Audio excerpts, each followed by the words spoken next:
So yan, good afternoon po sa ating lahat, no? Kaka-deliver lang ulit ni Mama yung 100 pieces na itlog pugo natin. So ayan, konti na lang po to, no? At pag to naubos, kukuha ulit tayo, no? Bali, itong tubo na lang ang pinapagalaw-galaw natin, no? Dito sa buy and sell natin ng itlog ng pugo, no? At nakakatuwa, alright? So ito ihahanda na natin doon sa kabila. Well, para naman makapag-collecta tayo ng quail fertile eggs, no? So, available po natin dito is table eggs, ayan, at saka fertile eggs po. Magkaiba po yung presyo niya, no? Yung fertile eggs po natin is 5 pesos isa. Alright? Yung fertile eggs, may magtanong na din kung ano yung pinagkaiba niya sa table egg. Yung fertile eggs po may similya, no? Meaning pwedeng i-incubate at maging sisiw or quail chicks, no? And you can start your own quail layering farm, no? Paunti-unti, no? Sa pamamagitan ng pagbili ng similya po ng ating mga pugo. Mamaya na natin titingnan yan, no? Okay, ayan ito mga to. Napakain na painom na natin yan bago ang inumin at kapapakain natin. Ito yung Asil Boston SBR Tornado natin, oh, na nagkaroon ng sipon, nag-iisang lalaki. Kaya hindi ko rin mapabayaan kasi kakaiskay sa isa niya pong lalaki, no. Tsaka nakita ko yan pumalo nung kapapakawala ko. Nakipaglaban siya dun sa ganyan. Ayan, mga lalaki na yan, kumiskis talaga, boy, no? Makikita mo agad. And then ito, Asil Boston SBR Tornado rin. Ayan, may naiba na namang kulay, oh. Malamang lalaki na naman to, no, malamang lalaki na naman yan. So, yan, dito naman tayo, nakapagpakain, nakapagpainom na rin tayo sa ating mga init. Panabong na manok. Ayan, oh. Ito bakante po to, no? Dahil taas nga natin yung isa doon, may sipon, yung Asil Boston SBR Tornado natin. Yan. So, ibang content po niyan mga yan, no? Pinakita ko lang.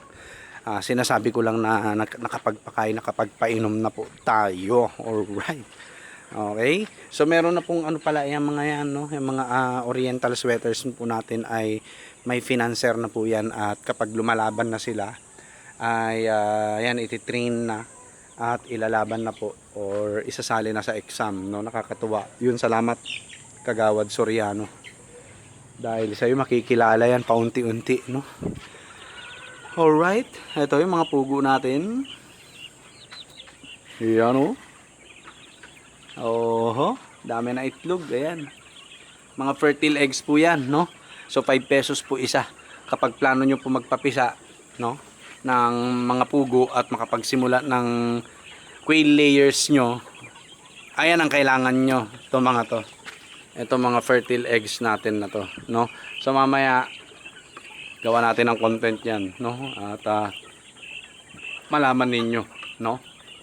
So yun po ang pagkakaiba, no, ng table eggs at fertile eggs. Yung table egg po, wala pong similya yon. Kahit na-incubate nyo yan na 1 taon, hindi mapipisa yan, no? At mas mahaba yung shelf life nya. Okay? 2 weeks sa room temperature. Tapos pag nasa ref, mas matagal pa po, no? Unlike sa fertile eggs, may similya po siya. Pag in-incubate nyo po yan, ay mataas ang chance na maging quail chicks or sisiw na pugo. Dahil may similya po siya, meaning galing po siya sa inahin na nakastahan po ng lalaking pugo. Ayan, no? Okay? And mas mababa po yung shelf life niya, 7 days sa room temperature. Pero kapag ilalagay sa chiller, tatagal naman po, no, yung fertility niya. Alright? So magkaiba po ang presyo ng table eggs at saka fertile eggs po, no? So sa table eggs, okay, sa table eggs po, yung 50 pieces po natin is 125 pesos.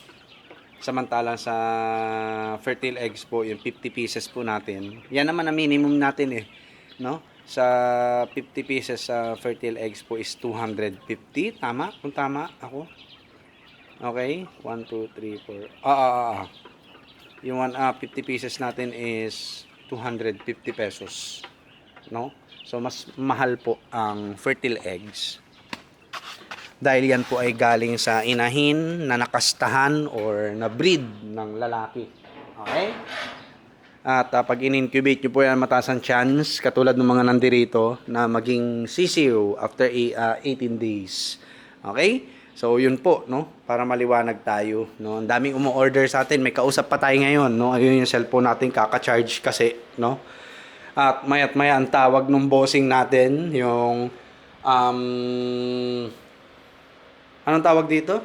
Sponsor natin ng feeds ng mga panabong at saka vitamins, saka gamot.